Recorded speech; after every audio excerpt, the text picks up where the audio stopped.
हम already looping discuss कर रहे थे। जो वाइल लूप हम देख चुके हैं, वाइल लूप के एग्जांपल देख चुके हैं।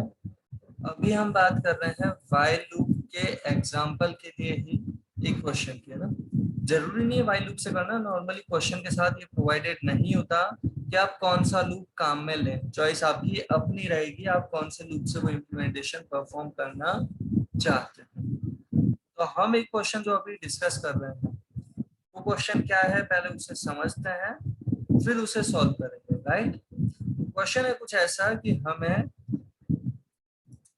Sum of digits of a 3 digit number ये हमें परफॉर्म करना है, जिसमें लूप की जरूरत नहीं है। लूप की जरूरत लगे तो काम में लेना है, अदरवाइज जबरदस्ती नहीं। रिपीटेशन की जरूरत लगे तो काम में लेना है। बट पहले इस क्वेश्चन को देखते हैं जहाँ लूप की रिक्वायरमेंट नहीं है। क्वेश्चन पहले समझे अगर, तो हमें क्या करना है, सम फाइंड आउट करना है। किस चीज का? डिजिट्स का। किसकी डिजिट्स का? एक नंबर गिवन होगा, उसकी 3 डिजिट होंगी, उसका सम फाइंड आउट करना है। मतलब क्वेश्चन में ऑलरेडी गिवन है कि जो इनपुट देगा यूजर, वो एक वैल्यू जो प्रोवाइड करेगा जिसमें 3 डिजिट्स अवेलेबल होंगी।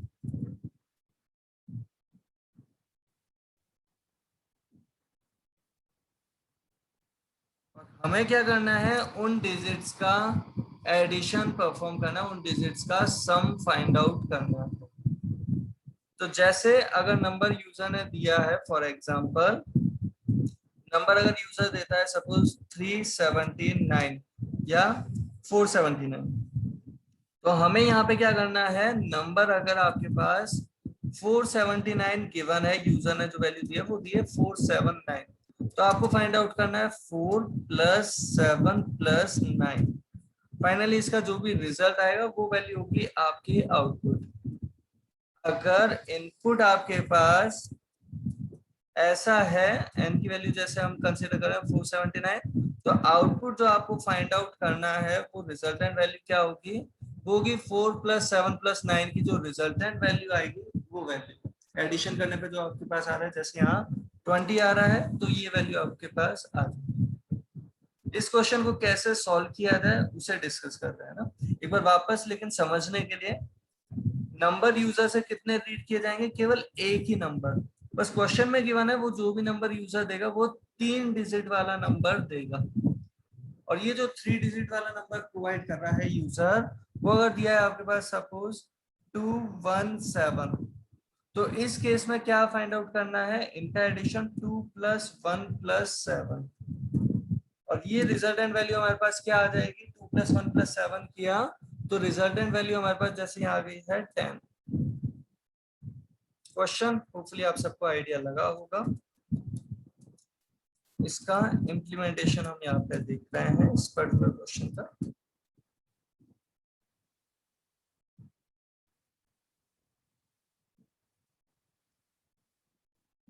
यहाँ पे हमने वेरिएबल क्रिएट किया एन नेम का, जिसकी वैल्यू यूजर से पूछना चाहते हैं। बाकी वेरिएबल्स हम ले सकते हैं, जैसे 3 डिजिट का नंबर होगा तो तीनों डिजिट्स अलग अलग फाइंड आउट करने के लिए सपोज ABC दे दिया, और साथ में सम करने के लिए भी S दे दिया। और कोई वेरिएबल भी चाहिए हो तो वेरिएबल आप कितने भी ले सकते हो। आपको कोई भी ऑब्जेक्टिव गिवन हो तो सबसे पहला फोकस जो होना चाहिए वो है उसका सॉल्यूशन फाइंड आउट करना। मल्टीपल सॉल्यूशन अगर दिमाग में आए तब उनमें से बेटर पिक किया जा सकता है कि ये बेटर या अप्रोच कौन सी बेटर। तो अभी जो आपके सामने ये विजिबल है,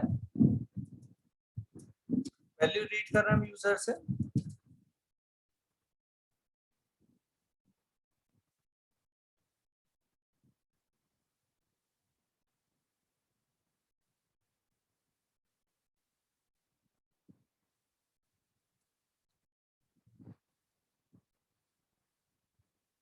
रीड करने के लिए प्रोवाइड कर दिया इस तरीके से सिंटेक्स, एन की वैल्यू रीड। और जैसे ही एन की वैल्यू यूजर से रीड कर ली, अगर वैल्यू यूजर ने दिया 479, तो अगर आपके पास 3 डिजिट नंबर गिवन है, उसकी डिजिट फाइंड आउट करनी है, तो लॉजिक क्या हो सकता है उसे समझते हैं एक बार डायग्राम फॉर्मेट से थोड़ा।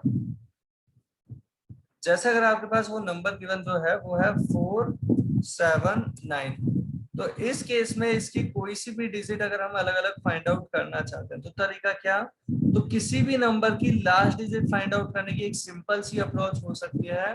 वो अप्रोच क्या, इस नंबर पे अगर हम रिमाइंडर 10 अप्लाई करते हैं, नंबर रिमाइंडर 10 क्या वैल्यू प्रोवाइड कराता है हमें, लास्ट डिजिट ऑफ नंबर। किसी भी नंबर पे रिमाइंडर 10 अप्लाई करके आप देखना, क्योंकि नॉर्मली जैसे आप इसे 10 से डिवाइड करते हैं मैनुअल अप्रोच में, 479 डिवाइड बाई 10 तो आप पॉइंट लगा देते 9 से पहले, और यहाँ पे 47 होता है उसका क्वोशिएंट पार्ट, तो 470 तक तो डिवाइड हो गया होगा, रिमेनिंग कितना बचा होगा 9। ये बहुत बेसिक कॉन्सेप्ट है, मैथ में भी काम में लिया जा सकता है या प्रोग्रामिंग में भी काम में लिया जा सकता है, कि किसी भी नंबर का रिमाइंडर 10 के रेस्पेक्ट में अगर फाइंड आउट करते हैं तो वो प्रोवाइड कर देता है लास्ट डिजिट ऑफ n, उस नंबर की लास्ट डिजिट प्रोवाइड कर देता है। ऑलराइट, यहाँ पे हम बात करते हैं, जैसे हमने ये लास्ट डिजिट फाइंड आउट कर ली, ये पर्टिकुलर डिजिट हमारी दिस वन, इसे हमने फाइंड आउट कैसे कर लिया, तो ये हमने स्टोर कर लिया सपोज a नेम के वेरिएबल में। a नेम के वेरिएबल में वैल्यू कैसे आ गई, n रिमाइंडर 10 की वैल्यू हमने प्रोवाइड कर दी a में। सिमिलरली जैसे ही हमारे पास वैल्यू आ गई a, उसके बाद हम ये 47 अगर होता तो फिर से ये अप्रोच अप्लाई कर देते। तो किसी तरीके से हमें इस नंबर को, जो अभी 479 था हमारे पास नंबर, उस नंबर को किसी तरीके से अगर एक डिजिट कम कर दें, इस नंबर को किसी तरीके से अगर हम एक डिजिट कम कर दें तो हमारे पास नंबर क्या बचेगा 47, और 47 पे अगर हम सेम अप्रोच अप्लाई करेंगे तो उस केस में हमारे पास नंबर कौन सा अवेलेबल हो जाएगा, तो 47 पे हम सेम अप्रोच अगर अप्लाई करेंगे, जैसे यही रिमाइंडर 10 वाली अप्रोच अप्लाई करते हैं, 47 अगर नंबर में हो, n के अंदर अवेलेबल हो, तो b कैसे कैलकुलेट करेंगे, b इक्वल n रिमाइंडर 10 वाली अप्रोच से। बट ये तब जब n की वैल्यू 479 से 47 हो जाए, तो अगर n की वैल्यू 479 ही चल रही है तो b के अंदर भी 9 आएगा। हमें ये जो चेंजेस करना है 479 को 47 में जो कन्वर्ट करना चाहते हैं, कैसे कन्वर्ट कर रहे हैं उसे समझे। तो किसी भी नंबर को अगर हम डिवाइड करते हैं 10 से, किसी भी नंबर को अगर हम डिवाइड करते हैं 10 से,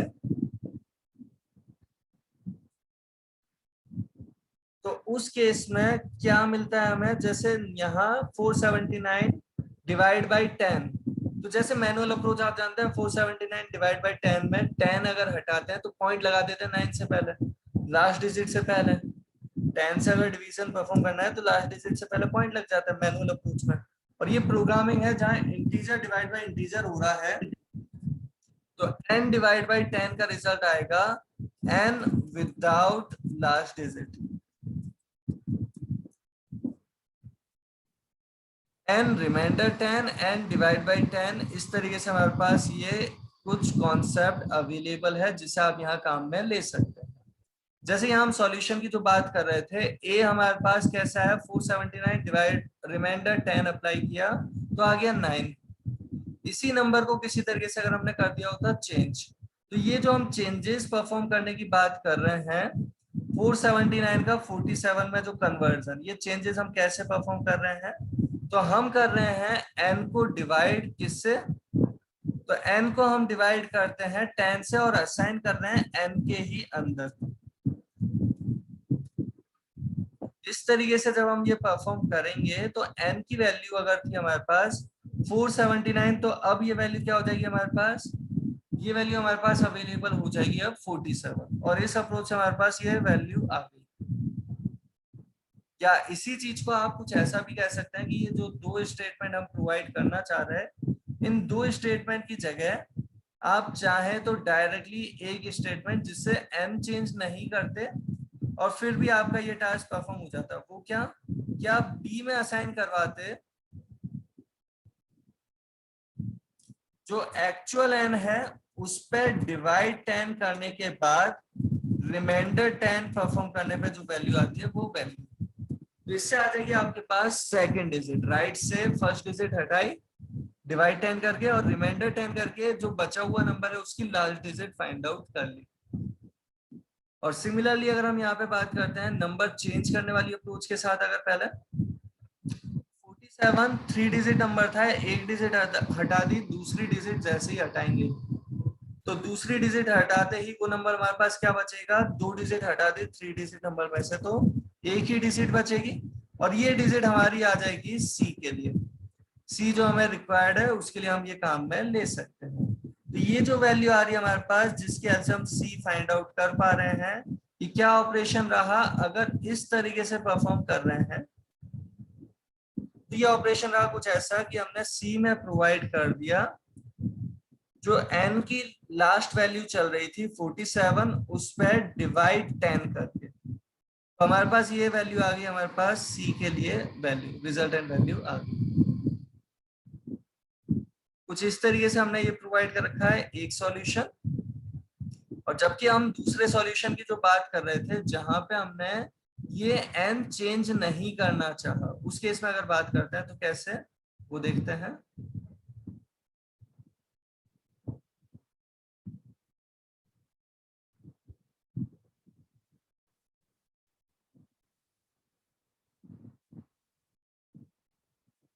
तो सॉल्यूशन जो हम यहाँ पे डिस्कस कर रहे हैं, पहला ए n रिमाइंडर 10 से आ गई वैल्यू लास्ट डिजिट, फिर बी के लिए अगर कहें तो लास्ट डिजिट हटा के और बाकी बचे नंबर पर रिमाइंडर 10 करना है।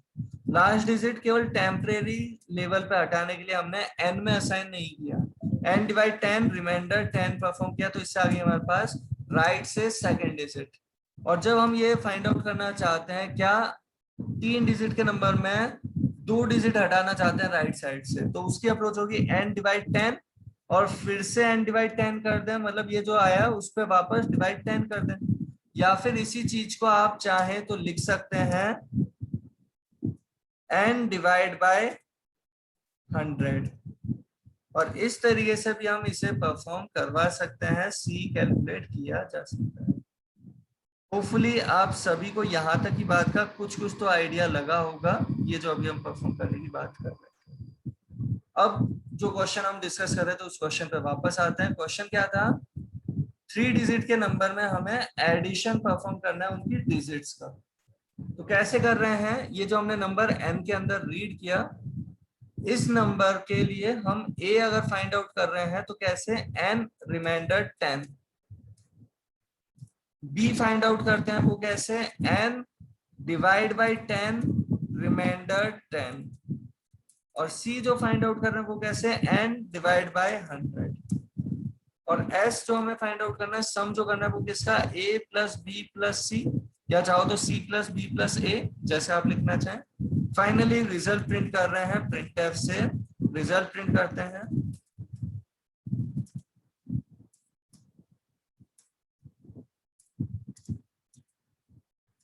एक बार देखते हैं कि क्या रिजल्ट आता है इस प्रोग्राम का कंपाइल कैसे।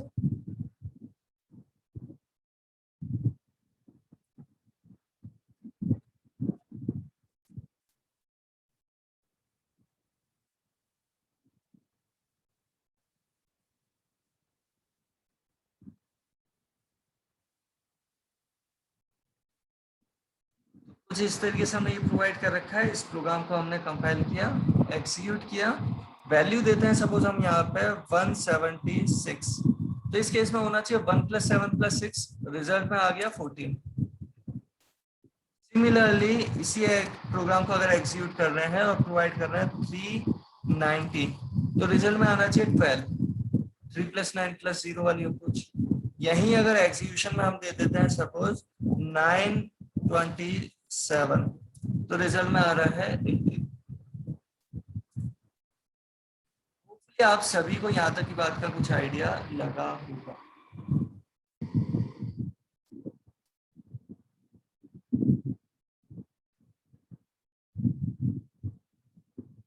हम यहाँ पे जो क्वेश्चन डिस्कस कर रहे हैं वो क्वेश्चन क्या है, तो क्वेश्चन है कुछ ऐसा कि आपके पास एक नंबर गिवन है जो यूजर ने दिया है।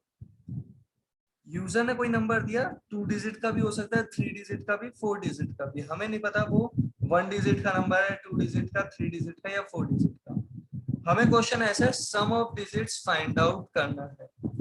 जो नंबर गिवन है उसकी डिजिट्स का सम फाइंड आउट करना चाहते हैं।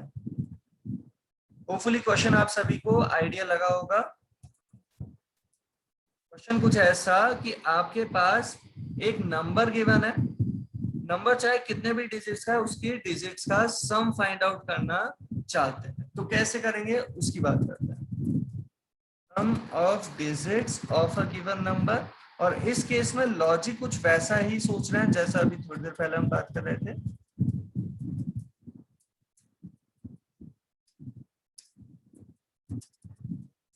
वही बेसिक इम्प्लीमेंटेशन कि हमने एक नंबर यूजर से रीड करना चाहा, बाकी वेरिएबल जो चाहिए उन्हें भी डिक्लेयर कर लेंगे। एंटर वैल्यू का जैसे मैसेज दिया हमने, और जो भी वैल्यू यहाँ यूजर दे रहा है मेमोरी पे अगर पहुंच गई वो सही तरीके से, तो उसका डिजिट्स का एडिशन फाइंड आउट करना चाहते हैं।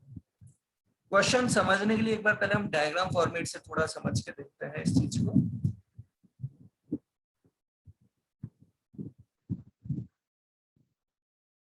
यहाँ पे अगर हम बात करें, हमारे पास कोई नंबर गिवन है, जैसे वो नंबर है सपोज 5172, ऐसा कोई नंबर गिवन है, यूजर से रीड कर रहे हैं, हमें कंफर्म नहीं पता कि 4 डिजिट का होगा या 2 डिजिट का या 3 डिजिट का। तो हम यहाँ पे एक रिपीटेशन वाली अप्रोच चाहेंगे कि जितनी भी डिजिट्स हो उन सबके लिए वो ऑपरेशन सही तरीके से परफॉर्म करता चले। तो यहाँ पे हमारा ऑपरेशन कैसा रहने वाला है उसे समझते हैं। इनिशियली अगर ये नंबर गिवन है तो किसी तरीके से इस नंबर की कोई सी डिजिट फाइंड आउट कर सकते हैं क्या? तो यहाँ पे हम फाइंड आउट कर रहे हैं इस पर्टिकुलर नंबर की कौन सी डिजिट, तो इस पर्टिकुलर नंबर से लास्ट डिजिट हम फाइंड आउट कर सकते हैं। उसे देखते हैं कैसे। तो अभी थोड़ी देर पहले डिस्कस किया था हमने वो चीज कि डिजिट हम फाइंड आउट कर रहे हैं, कौन सी लास्ट डिजिट फाइंड आउट कर रहे हैं। अप्रोच हमारी क्या है, हिंट के लिए यहाँ पे हम लिख रहे हैं एन रिमाइंडर 10। यहाँ ना लिखते हुए हम यहाँ पे लिख रहे हैं क्योंकि ये डिजिट फाइंड आउट करने की अप्रोच यही है। एन रिमाइंडर 10 हमने यहाँ पे स्पेसिफाई कर दिया। इससे क्या आ जाएगी, हमारे पास लास्ट डिजिट अवेलेबल हो जाएगी, जो भी नंबर गिवन है उसकी लास्ट डिजिट आ गई। जैसे यहाँ पे अभी डिजिट आ गई वो 2, और ये जो 2 डिजिट हमारे पास आई है, डिजिट आई है, एक वैल्यू आई है 2, उस वैल्यू को हमें क्या करना है, ऐड करवाना है। किसमें ऐड करवाना है, तो अभी ये सबसे पहली डिजिट है, तो अभी के लिए हम चाहेंगे कि अभी का रिजल्ट, जो हम रिजल्ट कैलकुलेट कर रहे हैं या सम कहते हैं हम उसे, उसमें वैल्यू क्या आ जानी चाहिए, अभी ये 2 आ जानी चाहिए। जब पहली बार ये डिजिट फाइंड आउट करके लाया तब तो 2 डिजिट है, तो 2 एज इट इज पहुंच जाए। बट आगे ऑपरेशन कैसा रहना चाहिए उसे समझते हैं। आगे ऑपरेशन कुछ ऐसा कि ये जो हम डिस्कस कर रहे हैं, एन की वैल्यू थी 5172, इसमें किसी तरीके से चेंजेस हो। वो चेंजेस क्या कि ये नंबर बन जाए 517, नंबर बन जाए 517। और ये चेंजेस क्या, वो होपफुली आप सबको आइडिया लग रहा होगा कि नंबर को अगर डिवाइड करते हैं, इंटीजर डिवाइड इंटीजर, नंबर को अगर 10 से डिवाइड करके नंबर में ही असाइन कर दें तो हमारे पास ये वैल्यू आ जाएगी 517। और 517 अगर n के अंदर ही आ गया तो सेम टास्क का फिर से रिपीटेशन। वो बस वो टास्क क्या होना चाहिए उसे समझते हैं। ये टास्क वही डिजिट फाइंड आउट करने वाला टास्क। कैसे डिजिट फाइंड आउट कर रहे हैं, ये जैसे हमारे पास n रिमाइंडर 10 की वैल्यू आई, बिल्कुल वैसे ही हमने फाइंड आउट किया। इस बार वैल्यू आ गई हमारे पास 7। 517 पे अगर n रिमाइंडर 10 करेंगे, n के अंदर अगर 517 है तो आ जाएगा 7। बस इस बार जो हमें कैलकुलेट करना है यहाँ सम, वो अभी तक का सम क्या आना चाहिए, जो पुराना सम में वैल्यू थी ना उसी में प्लस हो जाना चाहिए ये 7। होपफुली आप सभी को ये आइडिया लग रहा होगा कि जो भी ये पुरानी वैल्यू चल रही थी यहाँ पे हमारे पास, कौन सी वैल्यू, इस सम की वैल्यू, उसी वैल्यू में हमने ऐड किया। ये जो वैल्यू चल रही थी हमारी, इसी वैल्यू में हमने ऐड कर दिया 7 को, और ये रिजल्टेंट वैल्यू हमारे पास अवेलेबल हो गई।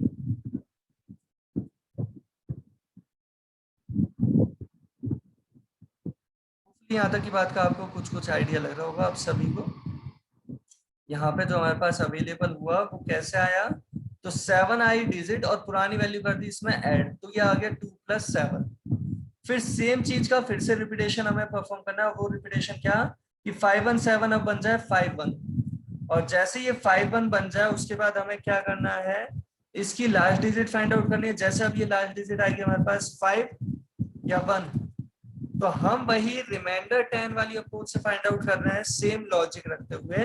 पहले 5172 पे 2 आया राइट साइड वाली डिजिट, 517 की राइट डिजिट आ गई, नेक्स्ट 51 की राइट वाली डिजिट आ गई ये 1, और हम सेम प्रोसीजर फिर से फॉलो जब करते हैं, पुराना जो सम है 2 + 7 उसी में ऐड करवा दिया हमने किसे, अब जो डिजिट मिली उस डिजिट को, और सेम अप्रोच हम फिर से आगे कंटिन्यू करते हैं। और आगे जब कंटिन्यू करते हैं एक और डिजिट जब कम करते हैं इसकी, तो नंबर बचा केवल 5। इस केस में इसकी लास्ट डिजिट अगर 5 रिमाइंडर 10 करें तो वैल्यू आएगी 5। तो आप सभी को पता है 5 रिमाइंडर 10 की वैल्यू आएगी 5।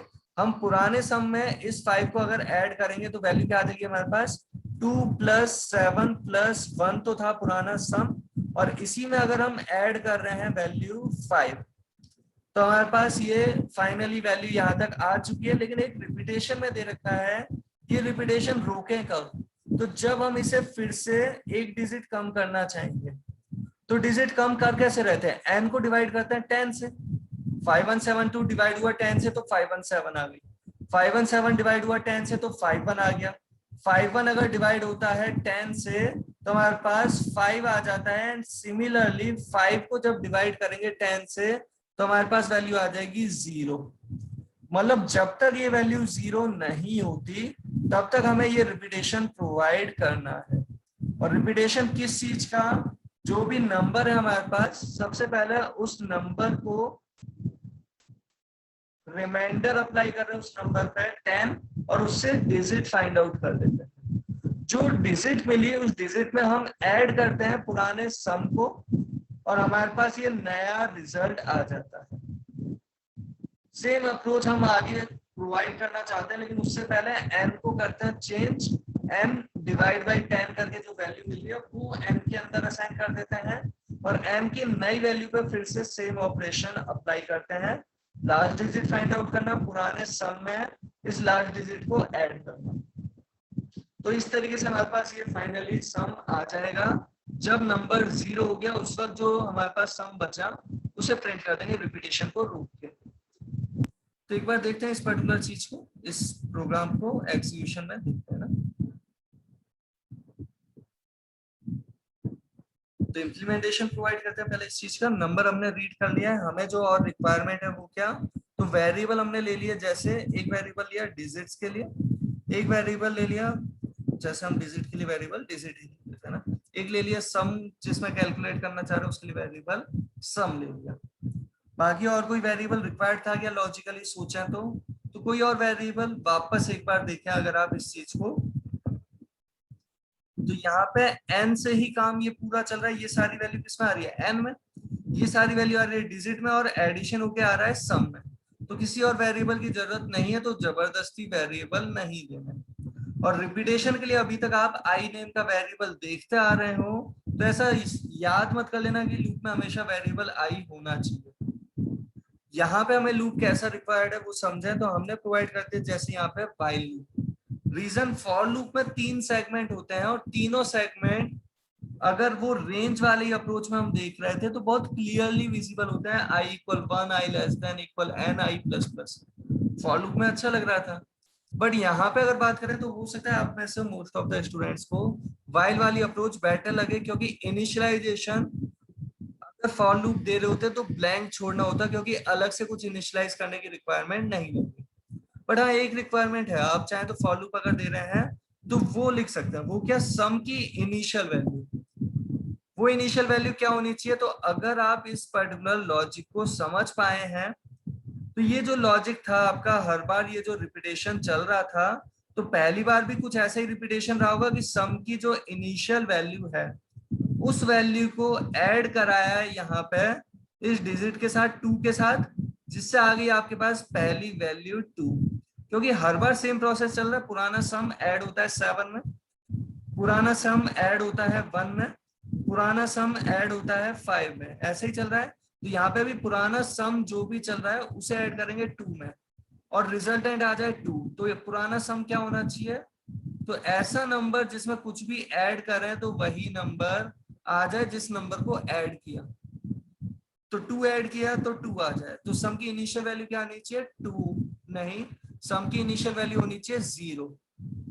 2 प्लस 0 2 आ गया। अगर पहली वैल्यू यहाँ पे सपोज 2 नहीं है 3 होता तो 3 प्लस 0 भी 3 आ जाता। तो इनिशियली सम की वैल्यू क्या देना चाह रहे हैं? सम की इनिशियल वैल्यू प्रोवाइड कर रहे हैं हम 0। फिर एक लूप प्रोवाइड कर रहे हैं कि n जब तक नॉट इक्वल है 0 के तब तक ये लूप चलता रहे। लूप में करना क्या चाहते हैं? Digit find out. कैसे फाइंड आउट कर रहे हैं? n रिमाइंडर 10 करके जो भी डिजिट मिली उसे हम कर रहे हैं ऐड। किसमें? सम की ही पुरानी वैल्यू में। होपफुली ये ऑपरेटर प्लस इक्वल आपको ध्यान होगा। फिर भी बेटर अंडरस्टैंडिंग के लिए यहाँ पे लिख रहे हैं sum equal sum plus digit. Sum की ही पुरानी वैल्यू में डिजिट को ऐड करा दिया। और फिर उसके बाद क्या कर रहे हैं? नंबर को चेंज कर रहे हैं। और ये क्या लॉजिक है वो भी अगर समझे तो ये है n equal n divide by 10। हम ऑलरेडी बात कर चुके हैं प्लस इक्वल डिवाइड इक्वल जैसे ऑपरेटर। ये लूप चलता रहेगा। फाइनली जब n की वैल्यू डिवाइड होते होते 0 हो जाएगी तब ये लूप रुक जाएगा। और उस वक्त जो भी सम की वैल्यू उसे हम प्रिंट करवा रहे हैं। ये जैसे यहाँ पे हमने प्रिंट करवा दिया रिजल्ट इक्वल %d। और ये हमने प्रोवाइड कर दी किसकी वैल्यू? सम नेम का जो वेरिएबल है उसकी वैल्यू हमने प्रिंट कर दी। तरीके से हमने प्रोवाइड किया। ये प्रोग्राम किया कंपाइल।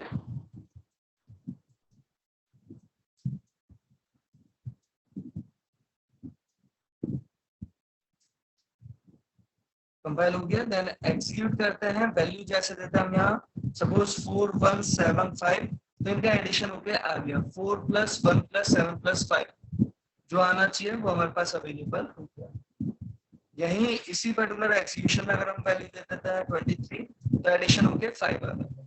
इसी पर्टिकुलर एग्जीक्यूशन में अगर हम वैल्यू दे देते हैं सपोज 11 तो एडिशन होके आ रहा है। और इसी एग्जीक्यूशन में अगर दे देते हैं 6 तो भी एडिशन होके आ रहा है। नंबर चाहे हम कितने भी डिजिट का प्रोवाइड कर रहे हैं हमारे पास ये रिजल्ट कैलकुलेट होके आ रहा है। होपफुली आप सभी को यहाँ तक की बात का आइडिया लगा होगा। और इसी पर्टिकुलर एग्जांपल से रिलेट करता हुआ एक और एग्जांपल देख लेते हैं। फिर आप डाउट पूछ सकते हैं अगर कोई डाउट पूछना हो तो। वो एग्जांपल क्या? अगर हमें सम ऑफ डिजिट्स में काउंट करनी है digits, count number of digits कि एक नंबर रीड करना है उस नंबर में कितनी डिजिट्स अवेलेबल है वो काउंट करनी है। तो एक बार समझें ये जो अभी हमने डिस्कस किया था ना डायग्राम फॉर्मेट में, ये रिपीटेशन कितनी बार चला? ये रिपीटेशन जैसे आप यहाँ पे ध्यान से देखें अगर तो ये रिपीटेशन सबसे पहले चला एक बार, फिर दूसरी बार, तीसरी बार और चौथी बार। पांचवी बार तो नहीं चला, ये लूप खत्म हो गया यहाँ पे 0 वैल्यू मिलता ही। तो लूप जितनी बार चला सेम लॉजिक, ये लूप जितनी बार चला उतने टाइम्स ही तो आपके उतने ही तो डिजिट्स अवेलेबल रही होंगी। 5172 में एक्चुअल जो नंबर सिग्निफिकेंट डिजिट्स हैं वो है 5172। तो ये 4 डिजिट्स अवेलेबल है। हमें रिजल्ट प्रोवाइड करना है। अब जो क्वेश्चन डिस्कस कर रहे हैं उसमें नंबर ऑफ डिजिट्स बताने की 4 डिजिट है या 3 डिजिट है या कितने डिजिट है। और उसके लिए हम क्या कर रहे हैं? तो हमें यहाँ पे डिजिट कौन सी है उससे कोई मतलब नहीं, सम क्या आता है उससे कोई मतलब नहीं हमें, लेकिन बार बार नंबर जरूर चेंज करते हुए जाना है तभी तो लूप आगे बढ़ रहा है। लूप के लिए यहाँ सम इक्वल 0 देने की भी जरूरत नहीं है, लेकिन एक वेरिएबल हम यहाँ पे ले रहे हैं। वेरिएबल कौन सा? जैसे काउंट करने के लिए हमने वेरिएबल ले लिया, सपोज नाम दे दिया उसका CNT। काउंट करना चाहते हैं, काउंट करने का तरीका क्या होता है? जैसे सपोज आप किसी पर्टिकुलर सीजन में पतंग जब उड़ती हैं आप छत पे जाते हो और ऐसे काउंट करने का मन कर गया कि कितनी पतंग है, तो पहली पतंग की तरफ आप रेफर करते हुए कहते हो 1, दूसरे की तरफ कहते हो 2, तीसरे की तरफ कहते हो 3। ये जो काउंट करने की अप्रोच होती है ना बहुत सिंपल सी होती है कि आपके दिमाग में स्टार्टिंग में होता है 0। जब तक काउंट करना स्टार्ट नहीं किया तब तक काउंटिंग है 0। और आप हर बार क्या करते हो? जब भी आपको कुछ भी दिखता है आप उस काउंटर को इंक्रीज कर देते हो। काउंटर इंक्रीज करने का मतलब तो आप जानते हैं सभी, काउंटर इक्वल काउंटर +1 कर देते हो। अगर ऑलरेडी आपके दिमाग में 0 था तो 1 कर दोगे, 1 था तो 2 कर दोगे, 2 था तो 3 कर दोगे। तो कुछ इस तरीके से हम यहाँ पे प्रोवाइड कर रहे हैं। फाइनली प्रिंट कर रहे हैं नंबर ऑफ डिजिट्स CNT के अंदर जो वैल्यू आई उस वैल्यू। इस प्रोग्राम को अगर हम करते हैं कंपाइल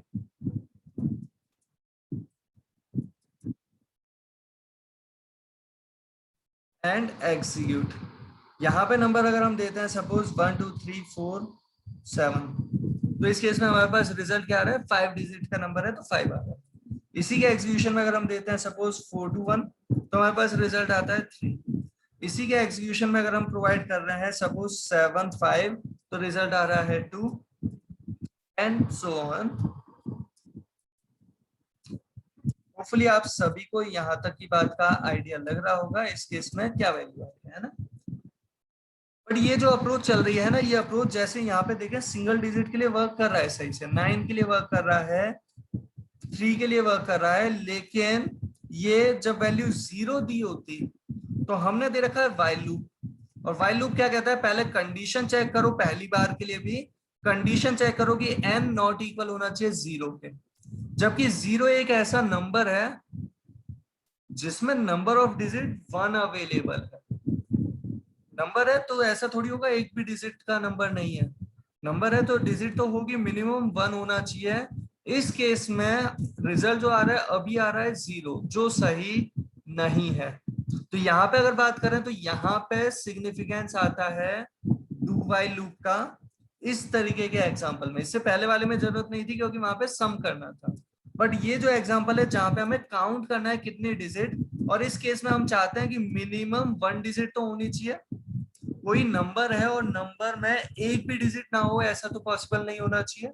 तो इसके लिए हमने प्रोवाइड किया do while loop. Do while loop और व्हाइल में डिफरेंस क्या है, first iteration do while loop की अनकंडीशनल होती है, पहली बार में कोई कंडीशन चेक ही नहीं होगी, और जब कोई कंडीशन ही यहाँ पे चेक नहीं हो रही तो इस केस में काउंटर तो इंक्रीज हो जाएगा एक बार, फिर उसके बाद जब ये डिवाइड करेगा 0 डिवाइड 10, नई वैल्यू आ गई फिर से 0, और तब चेक करेगा नंबर नॉट इक्वल 0 होना चाहिए, बट नंबर इक्वल है 0 के, मतलब कंडीशन हो गई फॉल्स, लूप से बाहर। इस प्रोग्राम को कंपाइल करते हैं, एग्जीक्यूट करते हैं, वैल्यू देते हैं 4317, तो हमारे पास रिजल्ट में 4 आ रहा है। एग्जीक्यूट करते टाइम अगर हमने यहाँ दिया होता 612 तो 3 आ रहा है, एग्जीक्यूशन में अगर हम 0 दे रहे हैं तो 1 आ रहा है, अगर हम ये डिजिट 7 दे रहे हैं तो भी 1 आ रहा है। ऐसा नहीं है +1 कर दिया है हर एक के साथ, बस वैल्यू अगर 0 है तो भी 1 आए, मतलब मिनिमम 1 आएगा नंबर ऑफ डिजिट कैलकुलेट करने की। इस लॉजिक में डू व्हाइल क्यों काम में लिया, जिससे मिनिमम डिजिट्स कितनी आए, 1 आ जाए। होपफुली यहाँ तक की बात आप सबको आइडिया लगा होगा, स्क्रीनशॉट लेना चाहें तो ले सकते हैं।